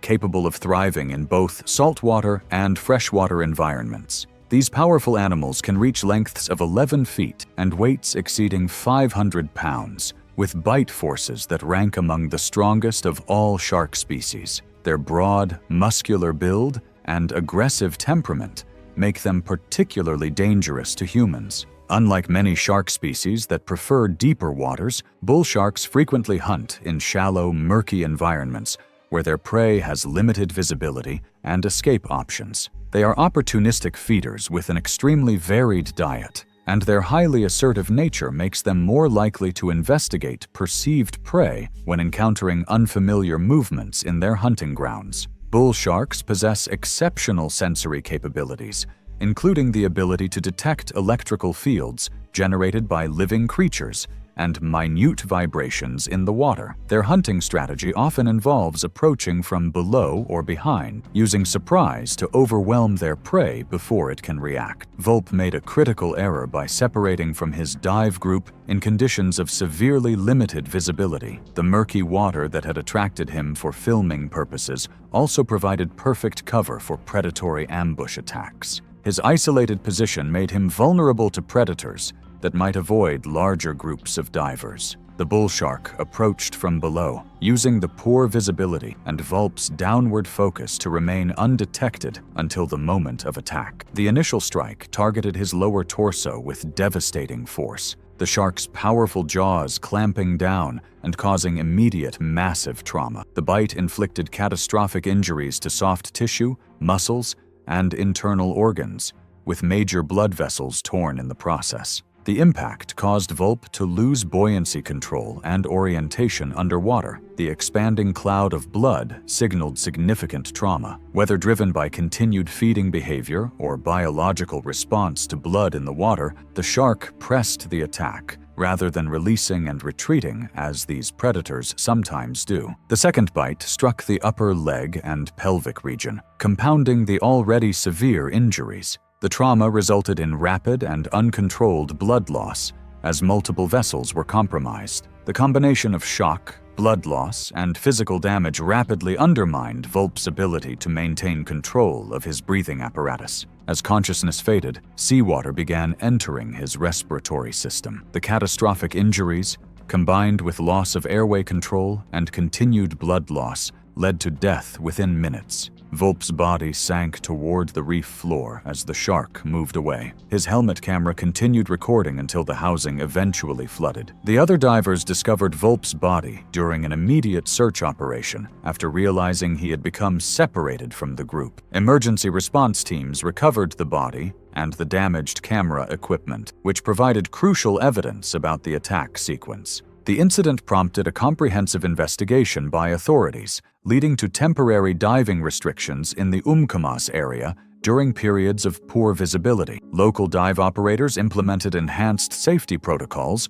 requiring closer group supervision and improved communication systems. Volpe's family established a foundation promoting diving safety education, emphasizing the importance of maintaining group cohesion during challenging underwater conditions. It was November 5th, 2015, and the sacred Ganges River flowed past the ancient stone ghats of Varanasi. Daniel Ramos, a 45-year-old management consultant from Phoenix, Arizona, stood at the edge of a temple platform, his frustration visible to the dozen pilgrims and tourists. Daniel was known among his colleagues at Deloitte for his assertive personality and tendency to challenge restrictions he deemed arbitrary. He had arrived in Varanasi 3 days earlier as part of a 2-week solo tour through northern India, specifically timing his visit to witness the evening Ganga Aarti ceremony. His itinerary showed plans to photograph ritual bathing at multiple ghats. Daniel had extensive international travel experience, having visited 47 countries over the past decade. His Instagram account showed him at various religious sites, often positioning himself closer to sacred spaces than typical tourists, a pattern that had occasionally resulted in confrontations with local guides. Mugger crocodiles are formidable predators native to the Indian subcontinent. Adults typically grow up to 12 feet in length and weigh several hundred pounds. Unlike saltwater or Nile crocodiles, muggers are highly adaptable to human-altered environments and frequently inhabit rivers near population centers. They are ambush hunters capable of explosive upward lunges from submerged positions, using their powerful tails to propel their bodies toward prey at the surface. Temple staff had posted multilingual warning signs at 3 locations along the Ghat that morning, specifically noting increased crocodile sightings near the ritual bathing areas. Local priests had advised visitors to remain at least 10 feet back from the water's edge, a distance marked by a faded yellow paint line on the stone platform. 2 British tourists who witnessed the incident later told investigators that temple guards had specifically instructed Daniel to stay behind the marked barrier approximately 15 minutes before the attack. Daniel had argued with the staff, his voice carrying across the Ghat as he insisted the restrictions prevented him from capturing proper photographs of the river. Witnesses described him as agitated, but ultimately compliant, remaining on the upper platform rather than descending the wet steps where pilgrims performed ablutions. However, security footage and eyewitness accounts confirmed he repeatedly approached the platform's edge, leaning forward to point at boats and gesturing toward the water while speaking to another tourist about composition angles for photography. His final position placed his upper body extended past the stone lip, where boat wakes caused water levels to rise and fall unpredictably. The temple's CCTV camera recorded the attack. The footage was grainy and low frame rate, but included a timestamp that established the basic sequence of events. At 4:23 p.m., Daniel stood upright at the platform edge, his camera raised in his right hand, while his left arm gestured toward a passing boat. The water directly below appeared empty. Then, in a single frame transition, a massive crocodile surged upward from the drop-off, its jaws already open as it broke the surface. The animal's jaws and upper shoulders cleared the waterline as it struck. The crocodile first seized Daniel's extended left forearm, the bite clamping just below the elbow, before the force of the lunge pulled him forward toward the edge. As Daniel was dragged off balance and over the stone lip, the crocodile's grip shifted, bringing Daniel's upper torso into contact with the jaws as he was pulled into the river. The footage showed Daniel's body being yanked forward violently, his legs lifting off the platform as the crocodile's weight pulled him over the edge. The water erupted in thrashing foam. Eyewitnesses on adjacent ghats saw the crocodile maintain its grip and drag Daniel into deeper water, its dark shape visible below the surface as it moved away from shore. About 40 feet from the Ghat, witnesses reported the animal performing a violent death roll against a submerged stone pillar, using it as leverage and causing the traumatic amputation of Daniel's left forearm. Within 10 seconds, both submerged completely. The crocodile surfaced twice more in the next minute, with Daniel partially pinned against submerged masonry, then executed another forceful roll and pulled him under for the final time. Temple security and multiple bystanders called emergency services immediately, their overlapping reports creating confusion about the exact location. River rescue teams arrived 15 minutes after the initial call, but could not attempt recovery due to strong current, visibility measured at less than 2 feet, and confirmed crocodile presence. The animal surfaced 3 more times over the next hour, each appearance preventing rescue personnel from entering the water. Daniel's body was recovered the following morning, lodged against a submerged pillar 200 yards downstream. A post-mortem examination conducted by a government forensic medical officer documented severe crushing injuries to the left thorax with multiple rib fractures, traumatic amputation of the left forearm below the elbow, extensive lacerations consistent with crocodile dentition, and cause of death attributed to combined catastrophic trauma and drowning.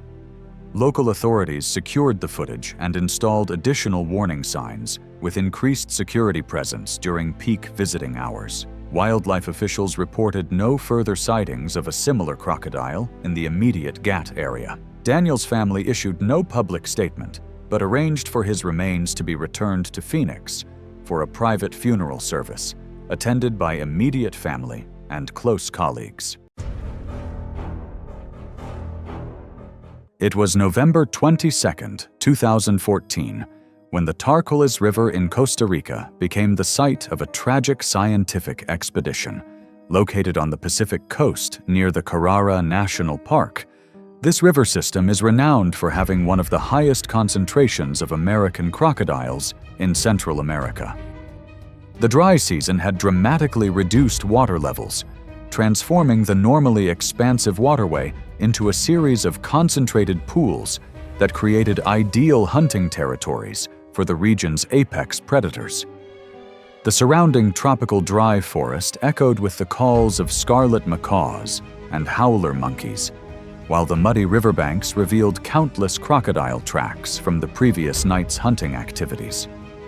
Miranda Keegan, a 29-year-old marine biologist from the University of Costa Rica, had dedicated her doctoral research to understanding American crocodile behavior patterns during drought conditions. Known for her fearless approach to fieldwork, she had been documenting territorial responses and feeding behaviors for 6 months. Her mentor, Dr. Carlos Mendoza, had repeatedly warned her about working alone near the water during peak territorial periods, but Miranda's passion for her research often overrode safety protocols. Paulo Silva, her experienced local guide, understood the dangers of the Tarcoles River, but had grown accustomed to Miranda's determined independence. The research station had received funding to study how climate change and seasonal droughts affected crocodile populations, making this dry season particularly valuable for data collection. American crocodiles are formidable predators, with typical large males reaching lengths of 11 to 15 feet and weighing over 1,000 pounds. Unlike their more aggressive alligator cousins, these crocodiles are typically more reclusive, but territorial males become extremely dangerous when defending prime hunting grounds. Their powerful jaws can exert bite forces exceeding 3,000 pounds per square inch, while their muscular tails serve as both propulsion systems and devastating weapons.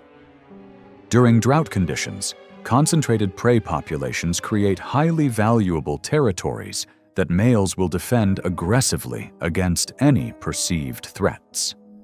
The death roll, their signature killing technique, involves spinning their prey underwater to disorient and drown victims, while breaking bones through tremendous rotational force. Miranda approached the research site at dawn, her sampling equipment organized methodically as she prepared for another day of behavioral observations. The river section had shrunk to roughly half its normal width, creating concentrated fish and bird populations that attracted the area's dominant predator. El Jefe, a massive 14-foot American crocodile, had claimed this territory and patrolled it aggressively for weeks. Paulo was 50 meters away, setting up camera equipment, when Miranda began her approach to the water's edge, extending her sampling pole toward the remaining deep water. As Miranda leaned forward to collect her water sample, the saturated mud beneath her knees suddenly gave way. She slid down the steep bank, her equipment scattering as she splashed into the shallow water just 15 feet from the concealed predator. El Jefe had been monitoring the area from a submerged position, his body perfectly camouflaged among floating debris and vegetation. The sudden intrusion triggered an immediate territorial response from the massive crocodile. El Jefe lunged forward with explosive speed, his powerful jaws clamping down on Miranda's left thigh with bone-crushing force. The initial bite severed her femoral artery and shattered her femur bone, sending blood streaming into the muddy water. Her scream alerted Paulo, who immediately began running toward the riverbank. The crocodile's death roll began instantly, spinning Miranda's body violently as she fought desperately to reach the shore. The rotational force broke her pelvis and dislocated her hip joint, while the crocodile's grip tore through muscle and tissue. The churning water turned crimson as El Jefe maintained his hold, performing another death roll that snapped Miranda's lower spine and caused massive internal bleeding. Her struggles weakened rapidly as blood loss and shock took their toll. The attack lasted only 40 seconds, but the crocodile's powerful bite and death roll had inflicted fatal injuries. Paulo reached the shore and threw rocks at El Jefe, but the territorial predator maintained his grip until Miranda stopped moving. Her body held firmly in his jaws as she drowned in the bloodied water. Costa Rican authorities launched an immediate investigation into the research station's safety protocols, questioning why Miranda had been allowed to work so close to known crocodile habitat without proper safety equipment. The University of Costa Rica suspended all fieldwork pending a comprehensive review of research procedures. Environmental groups used the tragedy to highlight the increasing dangers faced by scientists studying wildlife in their natural habitats as climate change intensifies territorial behaviors. Miranda's family described her as a passionate conservationist who had dedicated her life to protecting the species that ultimately claimed her. The incident prompted new safety requirements for researchers working near crocodile habitats throughout Central America. It was July 7th, 2016, in Kenya's Rift Valley. The sun was setting low in the sky, and the long shadows from the escarpments stretched across the farmland. The evening was calm, with only the sound of birds calling from the trees. But in this region, where farms and wild bushland met, dusk was often the most dangerous time of day. Michael Mitzifor was 47 years old, a geologist from Nigeria. He had worked for more than 20 years in the field and was respected for his patience and attention to detail. His colleagues knew him as steady and methodical, someone who double-checked samples and recorded notes carefully, even after long, exhausting hours. Away from work, Michael was a family man. He lived in Lagos with his wife and 2 grown children. He often spoke of wanting to give his children the stability he never had in his early years. His work in geology had allowed him to travel, but the demands were difficult. This assignment in Kenya was important to him, not only for his career, but also because the pay would help support his children through university. For him, the risks of working in remote terrain were outweighed by the chance to build a stronger future for his family. The survey site was set along the Rift Valley escarpments. The ground was dry with loose soil, rocks, and small patches of farmland next to the bush. Fields of maize and millet bordered the area, and acacia trees grew in scattered groups. When the wind picked up, dust was carried through the air. At dusk, the light dropped fast, and shrubs along the edge of the bush made it hard to see movement until it was close. Elephants are common in this part of the valley. Adult bulls can weigh as much as 12,000 pounds and stand more than 10 feet at the shoulder. Despite their size, they move quickly, reaching nearly 25 miles per hour when charging.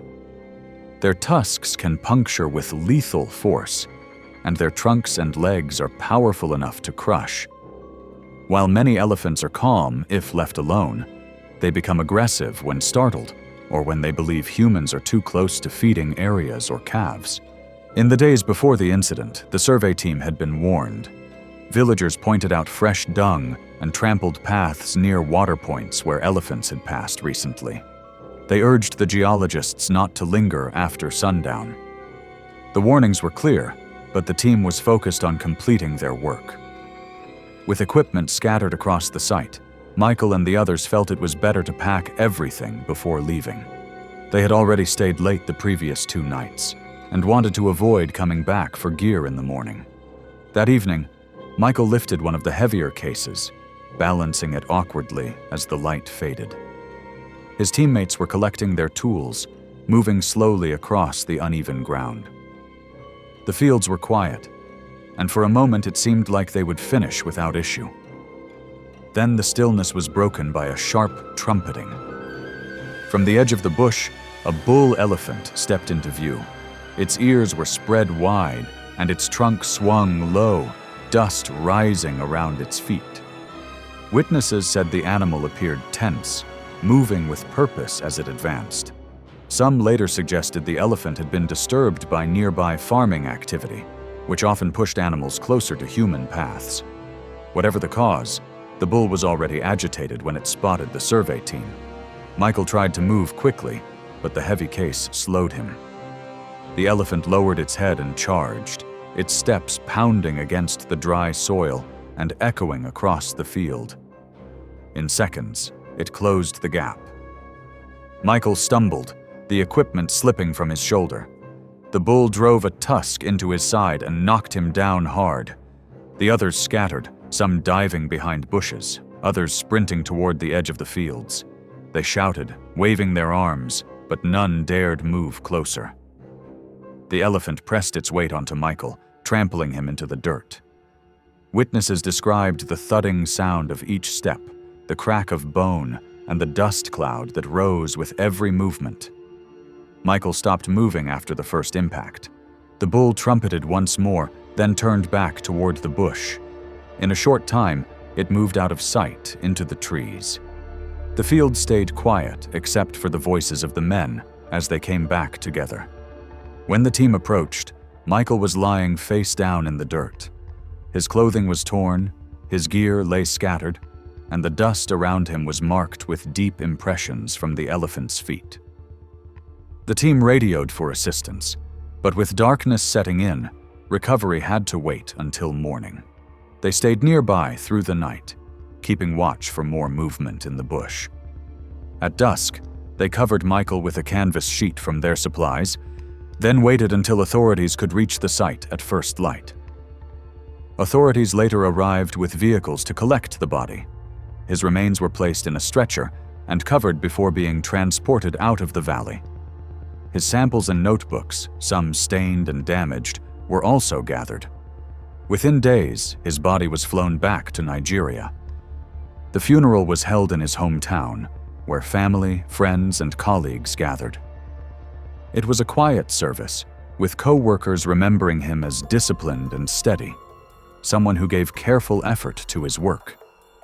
His children, now left without their father, carried forward his memory as a man who valued persistence and sacrifice. Kenyan officials later reviewed the case. They reminded companies to end fieldwork earlier in the evening and to take local warnings seriously when elephants were active nearby. Coverage of the incident remained regional and received little international notice. For Michael's team, however, the memory stayed vivid. The place where they had measured rocks and collected samples became the place where they witnessed how quickly safety could end when the path of humans and wildlife crossed.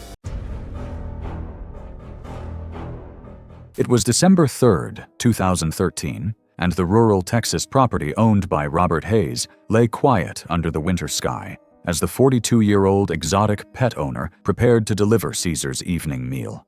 Robert had illegally owned the 140-pound adult chimpanzee named Caesar for over a decade, raising him from infancy and documenting their relationship through countless hours of video footage. Robert worked as a long-haul truck driver, but spent his free time caring for Caesar, whom he treated more like a human child than a dangerous wild animal. He had built an improvised enclosure on his property using chain-link fencing and wooden posts, often filming their interactions for his own entertainment, creating a collection of videos that showed him playing with and caring for the increasingly large and powerful primate. The property's security system recorded all activity around Robert's home, including the area where Caesar's makeshift enclosure was located. Robert had installed the cameras initially to monitor Caesar's behavior when he was away on trucking jobs, but the system had also captured the gradual changes in the chimpanzee's behavior as he matured from a playful juvenile into a powerful and potentially dangerous adult.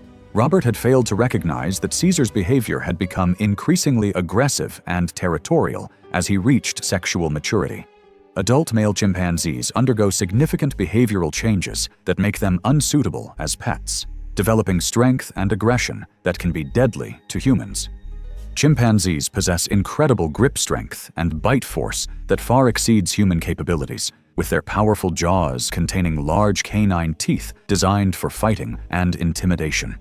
Their long arms give them incredible reach and leverage advantages over humans, while their superior endurance allows them to maintain violent attacks longer than their victims can resist.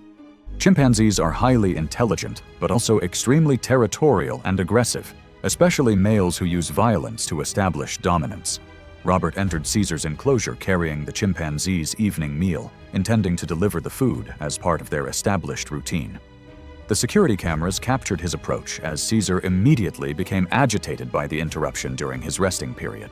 The chimpanzee's body language showed clear signs of aggression that Robert failed to recognize or understand. Caesar had been resting in his favorite spot when Robert entered the enclosure, and the chimpanzee interpreted the intrusion as a challenge to his territory. The security footage shows Caesar's hair standing on end as he displayed the threatening postures that wild chimpanzees use to intimidate rivals and establish dominance. Robert continued his approach with the food, completely unaware that Caesar's behavior had shifted from curiosity to outright aggression. The chimpanzee's territorial instincts had been triggered by Robert's presence, and Caesar began displaying the violent behavior that made adult male chimpanzees so dangerous in captivity.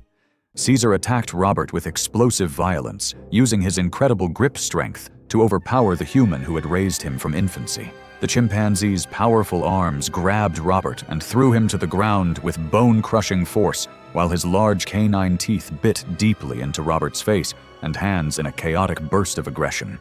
The security cameras recorded the brutal assault as Caesar delivered devastating bites to Robert's face, hands, and torso with lightning speed. The chimpanzee's attack was swift and overwhelming, with Caesar using his superior strength and endurance to inflict massive damage before Robert could mount any effective defense or escape. Robert's desperate attempts to protect himself only intensified Caesar's assault, as the chimpanzee's territorial instincts drove him to completely dominate the perceived threat. The violent encounter occurred in several violent bursts over a short period, with Caesar delivering crushing bites and using his powerful grip to prevent Robert from escaping the enclosure. Caesar delivered a final devastating attack to Robert's head and neck before retreating to the far side of the enclosure, having established his dominance over the territory. The chimpanzee began tearing at sections of the chain-link fencing and wooden posts, using his incredible strength to damage the improvised barriers. Neighbors heard the commotion and called authorities, who arrived within 20 minutes of the initial attack. Police officers were forced to shoot Caesar when he displayed aggressive behavior toward the responding officers, preventing his escape into the surrounding countryside, where he could have posed a threat to the community. Robert died from massive trauma to his head, face, and torso, succumbing to blood loss and shock shortly after the attack. The investigation revealed that Robert had been keeping the chimpanzee illegally and without proper permits or safety measures. The security footage provided clear evidence of how the attack had unfolded and the swift violence that had led to Robert's death. The incident highlighted the extreme dangers of keeping adult primates as pets and led to stricter enforcement of exotic animal ownership laws throughout Texas. The horrific security footage became evidence in legal proceedings and was later used in educational programs about the dangers of exotic pet ownership.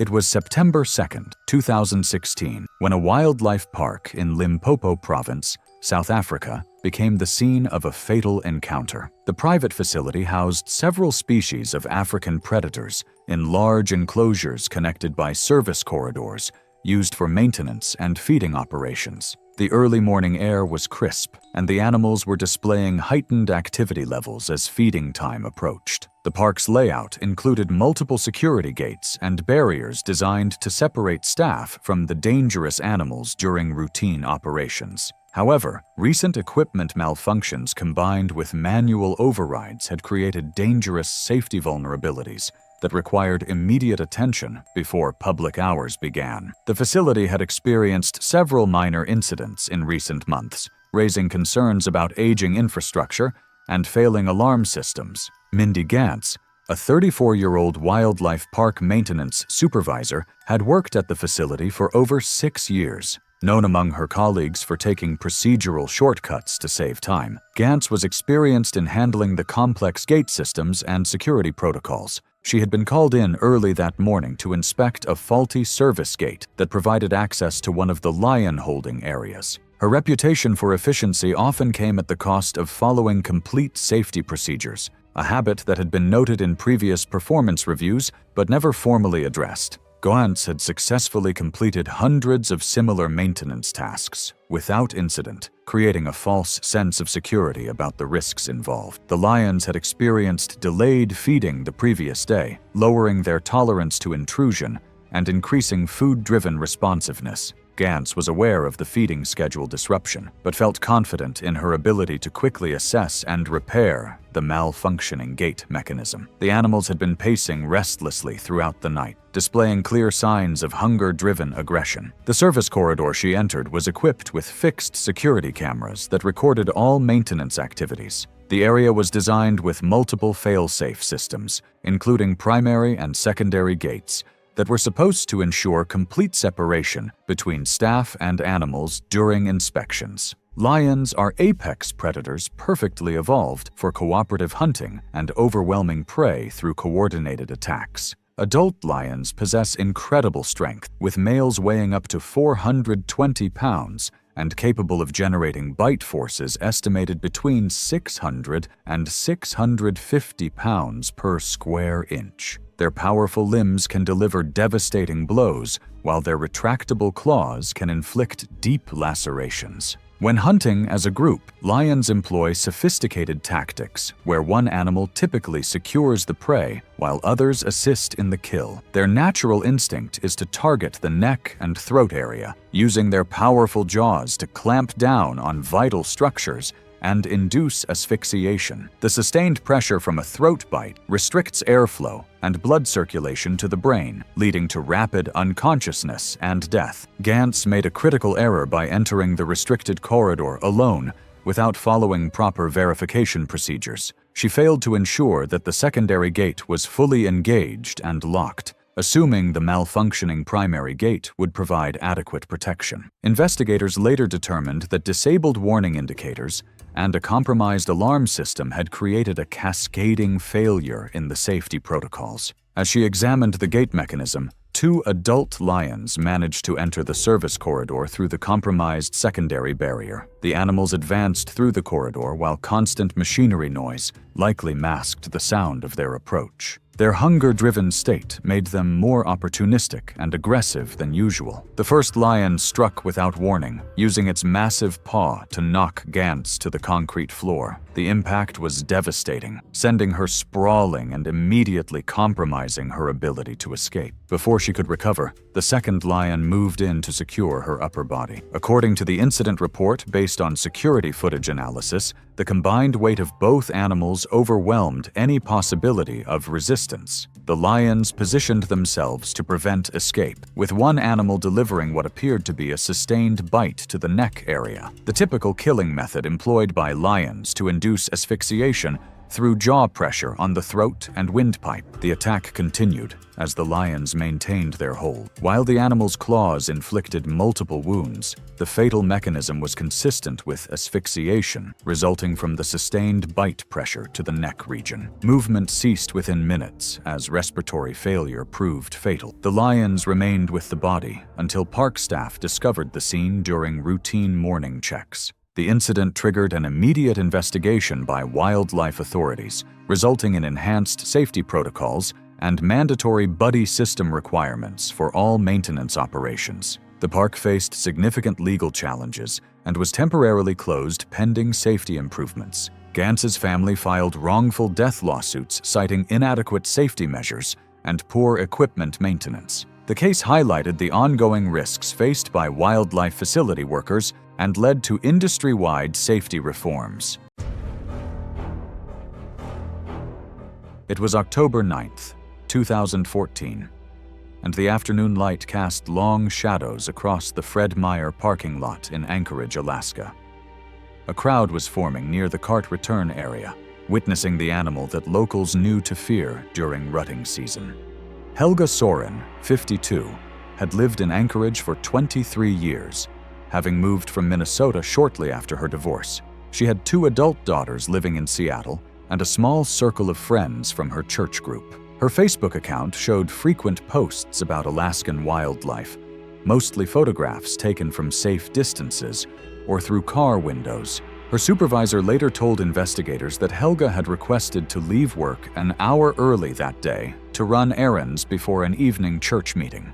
Her routine typically included grocery shopping on Thursdays, a pattern she had maintained for years. Alaskan moose are the largest members of the deer family in North America, with adult bulls standing over 6 feet tall at the shoulder and weighing between 1,200 and 1,600 pounds. Their front legs, equipped with incredibly powerful muscles, can deliver enormous blunt force, enough to cause catastrophic internal injuries. During fall rutting season, bulls experience dramatic hormonal changes that increase aggression levels significantly, making them particularly dangerous to humans. By the time Helga arrived, about 15 people were scattered around the parking lot, mostly near vehicles or the store entrance. The bull moose stood between a white pickup and a silver sedan, lowering its head to sniff the pavement. Although guidelines recommend staying at least 50 feet away, Helga positioned herself about 20 feet off, phone raised to chest height, recording. A man loading lumber gestured for her to move back. She glanced briefly but continued forward. The moose, already showing clear agitation, flattened its ears against its skull. Helga adjusted her position again, moving slightly to her right. The bull's head remained low, his eyes fixed on her as she moved.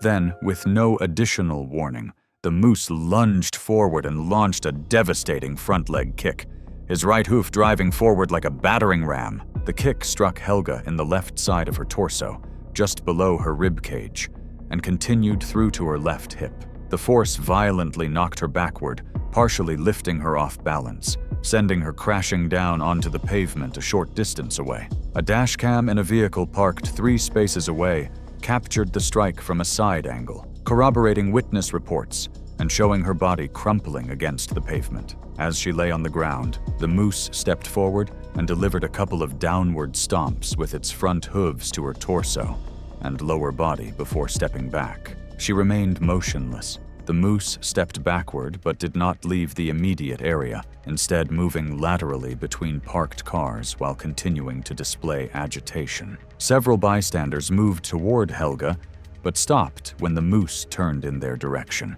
his proximity making any rescue attempt immediately dangerous. Witnesses later described seeing her left leg move slightly and hearing labored breathing sounds, but her eyes remained closed, and she made no attempt to stand or call for help. When the moose finally wandered toward the far end of the parking lot, 2 men approached Helga, one of them a physician's assistant who happened to be shopping. He immediately noted her deteriorated condition. He instructed bystanders not to move her and to keep watch for the moose's return. Multiple witnesses called 911 within seconds of the initial strike. Fire department paramedics arrived 7 minutes later, finding Helga unconscious but still breathing. They immobilized her spine before transport and departed for the hospital. The moose had by then moved into the wooded area behind the shopping center and was no longer visible. Helga died in the emergency department at 4:31 p.m., 44 minutes after the attack. Emergency clinicians performed rapid imaging and initiated emergency interventions, but the internal damage and catastrophic blood loss were not survivable. The attending physician documented that her internal bleeding resulted from multiple high-force impacts, including the initial kick, ground impact, and subsequent stomping. Officials investigated the incident, monitored the moose, issued public safety guidance, and seized existing footage of the incident. Helga's daughters released a brief statement through the hospital requesting privacy. It was June 12, 2014, in the backcountry of British Columbia. The day began with clear skies and mild air, the kind of weather field crews preferred for hiking ridges and mapping rock layers. The forest was quiet around them, but it was the kind of silence that never lasted. In places like this, danger was always possible, even if the men had learned to brush off the thought. Daniel Jamestone was 42 years old, a geologist from Kamloops.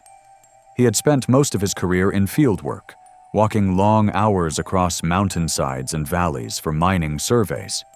He was reliable, steady, and often chosen as lead for his calm approach. Away from work, he was a family man, married with 2 children, ages 8 and 10. To friends, he was not adventurous in the reckless sense. He planned his trips carefully and made sure his team had what they needed. This survey had taken him into deeper wilderness than usual, accessible only by helicopter. The project was to map fault lines along a remote slope, part of a mining exploration program. For Daniel, the trip was routine, but he admitted to colleagues that he liked the quiet of the backcountry. He saw it as a chance to work without interruption, away from office noise and city schedules. Cougar sightings had been reported in the area, but the team of 3 believed they were safe in numbers. The terrain was rough but open in places. Gravel slopes slid underfoot, and patches of spruce and fir trees stood close together, their branches shading the ground. Meltwater from the higher ridges cut through the soil in narrow streams, and the sound of water carried faintly in the air.